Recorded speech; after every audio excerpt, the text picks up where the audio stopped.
সুপ্রিয় দর্শক, শুভেচ্ছা নেবেন। আশা করি ভালো আছেন সবাই। ঈদের দীর্ঘ ছুটির পরে আপনাদের সামনে হাজির হয়েছে আমি আমিরুল ইসলাম কাগুজি, চ্যানেল জেড এর নিয়মিত আয়োজন জেড এডিটোরিয়ালে।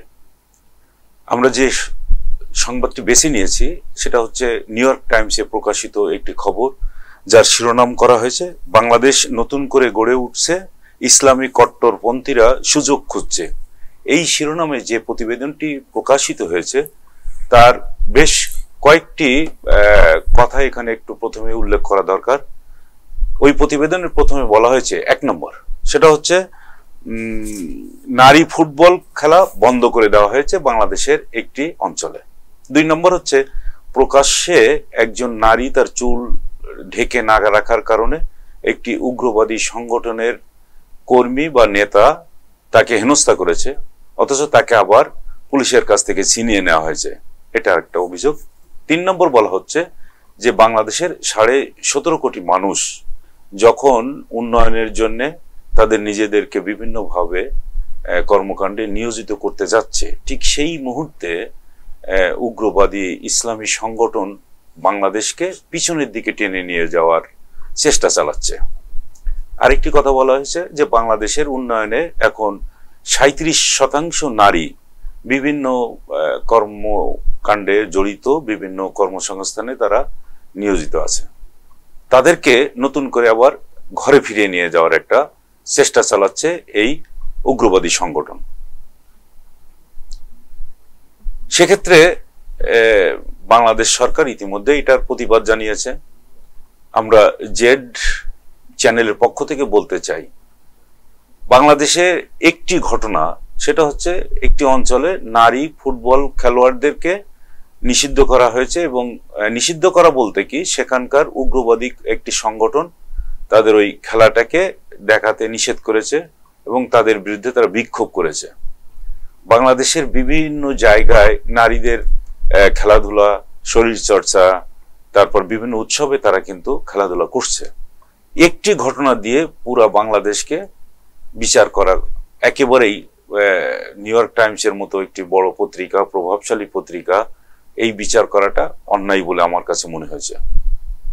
দুই নম্বর হচ্ছে যে একটি নারী তার চুল ঢেকে রাখে নাই বলে একটি উগ্রবাদী সংগঠনের কর্মী তাকে হেনস্থা করেছে, এটাও একটি বিচ্ছিন্ন ঘটনা।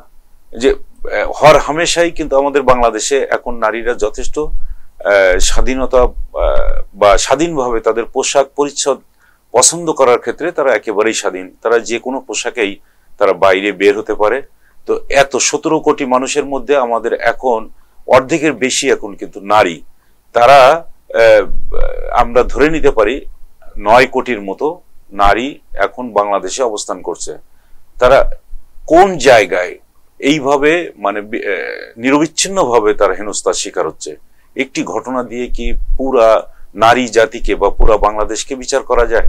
আর বাংলাদেশ তো উন্নয়নের পথে, অগ্রগতির পথে হেঁটেই চলেছে। এখানে কোনো মানুষ কিন্তু এখন আর বেকার বসে নেই, তারা কাজ করছে বলেই বাংলাদেশ এগিয়ে যাচ্ছে। বাংলাদেশকে উগ্রবাদী দেশ হিসাবে দেখানোর একটা প্রচেষ্টা এর আগেও হয়েছে। 2001 সালে যখন টুইন টাওয়ারে হামলা হয়, এই টুইন টাওয়ারে হামলার পরবর্তীতে বাংলাদেশে যে উগ্রবাদী সংগঠনগুলো এগিয়ে যাচ্ছে বলে তাদের একটা প্রচার প্রপাগান্ডা বা এক ধরনের বয়ান তৈরি করা হয়েছিল যে বাংলাদেশে উগ্রবাদী সংগঠনগুলো আবার মাথাচাড়া দিয়ে উঠছে, এখানে স্বাধীন চিন্তা করে বা ধর্মনিরপেক্ষ চিন্তা করে এই ধরনের মানুষের উপরে নাকি আক্রমণ হচ্ছে, হামলা করা হচ্ছে, এবং এই হামলাগুলো করে যাচ্ছে ইসলামী উগ্রবাদী যে সমস্ত সংগঠন আছে তারা। তো ওই সময় 2001 সাল থেকে 2006 সাল পর্যন্ত আমেরিকা একেবারে ধারাবাহিকভাবে এই প্রচারটা চালিয়েছে, এবং বিভিন্নভাবে ওই সময় যারা ক্ষমতায় ছিল তাদেরকে ব্যতিব্যস্ত রাখার জন্য একটি রাজনৈতিক দল যেভাবে সেই সরকারকে ব্যতিব্যস্ত রেখেছে এবং উগ্রবাদী সংগঠনগুলোকে বিভিন্নভাবে তারা সাহায্য সহযোগিতা করেছে, সেই সরকারকে এই উগ্রবাদীদের পিছনে ব্যতিব্যস্ত রাখার একটা চেষ্টা চালানো হয়েছে। 2008 সালে যখন আওয়ামী লীগ ক্ষমতায় আসে, সেই আওয়ামী লীগ যখন ক্ষমতায় আসার পরে আবার ওই একই ধরনের উগ্রবাদী নাটক তারা অনেক সময় রচনা করেছে, মঞ্চস্থ করেছে। আমরা সেই সময় দেখেছি যে কিভাবে মাদ্রাসা পড়ুয়া বা কওমি মাদ্রাসার ছাত্রদেরকে ধরে নিয়ে একটা জায়গায় রাখা হতো, তাদেরকে পরবর্তীতে এমন ভাবে প্রশিক্ষণ দেওয়া হতো তারা বিভিন্ন জায়গায় যে যেন হামলা চালাতে পারে, অথবা তাদেরকে জঙ্গি সাজিয়ে এক একটা বাড়িতে তাদের রাখা হতো এবং সেখানে র্যাব বা পুলিশ দিয়ে আবার অভিযান চালানো হতো। সেই অভিযান চালানোর নাম করেই তাদের উপরে হামলা করা হতো এবং কখনোই তাদের মুখ থেকে কোনো বয়ান আমরা শুনতে পেতাম না। অথচ এই নাটকগুলো যে সাজানো হয়েছে গত 16-17 বছর ধরে, সেটা কিন্তু আমরাই শুধু যে বলি তা না। সেই সময়কার পুলিশ প্রধান একজন ছিলেন শহীদুল হক, তিনি কিন্তু তার বইতে পরিষ্কার করে বলে গেছেন যে উগ্রবাদী বা এই জঙ্গি নাটক সাজানোর ক্ষেত্রে সেই সময়কার সরকার প্রধান শেখ হাসিনা নিজে একেবারে উদ্যোগ নিয়ে বা পরিকল্পনা করে এই নাটকগুলো সাজাতেন এবং দেখাতেন যে তারা যদি ক্ষমতায় না থাকে তাহলে এই উগ্রবাদী সংগঠনগুলো আবার মাথাচাড়া দিয়ে উঠতে পারে এবং বাংলাদেশকে একটি জঙ্গি রাষ্ট্রে পরিণত করতে পারে। এই নাটকগুলো সাজিয়ে তারা গত 15 বছর ধরে যেমন এক আমেরিকার সমর্থন নিয়েছে, একইভাবে প্রতিবেশী দেশ ভারতেরও সমর্থন নিয়েছে এবং ভারতেও তারা কিন্তু একই প্রচার চালিয়ে যায়। কয়েকদিন আগে সেখানকার পররাষ্ট্রমন্ত্রী এস জয়শঙ্কর লোকসভায় কিন্তু একইভাবে তারা আলোচনায় নিয়ে আসছেন এবং উনি বলেছেন বাংলাদেশে নাকি সংখ্যালঘু সম্প্রদায়ের উপরে হামলা হয়েছে এবং সেই হামলাগুলো করেছে বাংলাদেশে যারা উগ্রবাদী সংগঠন আছে এরকম। তো এই কথাগুলো যখন বলে জয়শঙ্কর, যখন এই কথাগুলো বললেন, তখন কিন্তু একই সময় যদি ভারতের কথাগুলো বলতেন তাহলে আমরা মেনে নিতে পারতাম। ভারতেও তো সংখ্যালঘুদের উপরে যেভাবে হামলা করা হয়, সেখানকার বিজেপি উগ্র হিন্দুরা মুসলমানদের উপরে যে হামলাগুলো করে, সেই হামলার বিচার কি তারা করে? কিংবা সেই হামলার কথাগুলো কি তারা লোকসভায় একবারও বলেছে? তার দেশে যে সমস্ত হামলাগুলো হয়েছে বলে না। অথচ প্রতিবেশী বাংলাদেশকে তারা বিভিন্নভাবে বিশৃঙ্খল সৃষ্টি করার জন্য এক এক সময় এক একটা তথ্য উপাত্ত এবং যেগুলো একেবারেই ভুল সেই তথ্য উপাত্তগুলো তারা উপস্থাপন করে। তারা বলে দিল 24 সালে নাকি 2400 হামলার ঘটনা হয়েছে, তিনি বলে দিলেন। কোথায় কোথায় কিভাবে হয়েছে একটারও কিন্তু উদাহরণ তিনি টানেন নাই। তো এইরকম ঘটনা, এবং আবার 2025 সালেও নাকি একইভাবে 72 জায়গায় হামলা হয়েছে। এখনো পর্যন্ত বাংলাদেশে এই যে কয়েকদিন আগে, 2 দিন আগে আমাদের এখানে বাংলাদেশে মুসলমানদের সবচেয়ে বড় উৎসব ঈদ উল ফিতর উদযাপিত হলো। পুরা 1 মাস সেখানে আমাদের এখানে মুসলমানরা সিয়াম সাধনা করেছে, তারা ধর্মীয় যে সমস্ত অনুষ্ঠানগুলো আছে সেই অনুষ্ঠানগুলো উদযাপিত হয়েছে। এখানে কোনো একটা দিনের জন্য সংখ্যালঘুদের উপরে বা হিন্দু সম্প্রদায়ের উপরে কিংবা বৌদ্ধ সম্প্রদায় কিংবা খ্রিস্টান সম্প্রদায়ের উপরে কোনো একটি হামলার ঘটনা ঘটেছে এরকম উদাহরণ কি দিতে পারবে? এবং নিউ ইয়র্ক টাইমস যে ঘটনাগুলোর কথা বলেছে সেই ঘটনাগুলো তো একেবারে বিচ্ছিন্ন। আমাদের এই এত দিন চলে গেল, কোনো একটি বড় ধরনের ঘটনা ঘটেছে এরকম কথা তো নিউ ইয়র্ক টাইমস বলতে পারে নাই।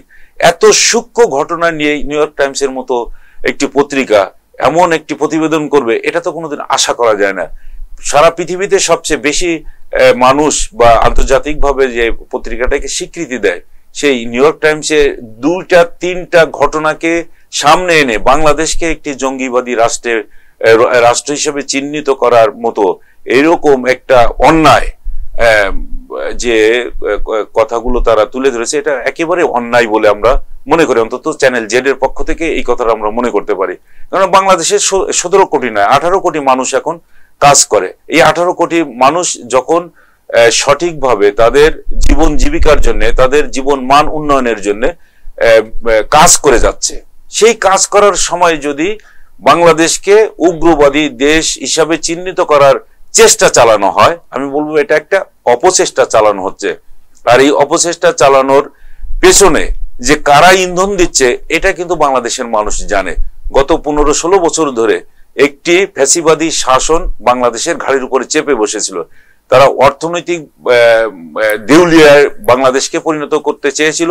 বাংলাদেশের অর্থনীতি লুটপাট করে তারা যে বিভিন্নভাবে তারা বিভিন্ন সম্পদশালী হয়েছে, সেই সম্পদের কিয়দংশ তারা ব্যয় করছে এই সমস্ত প্রচার প্রপাগান্ডায়।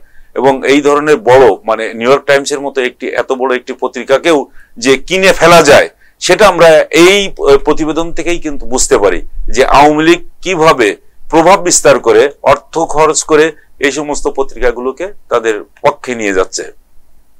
এই ধরনের উদাহরণ কিন্তু ভারতেও বেশ কয়েকটি, এই যে রিপাবলিক বাংলা, তারপর হিন্দুস্তান টাইমসের মতো পত্রিকাকেও তারা ইনভেস্ট করে বাংলাদেশের বিরুদ্ধে প্রচার প্রপাগান্ডায় লিপ্ত রয়েছে। বাংলাদেশের যে উন্নয়ন, বাংলাদেশের যে অর্জন, এই অর্জনগুলো তারা মিলান করে দিতে চায়।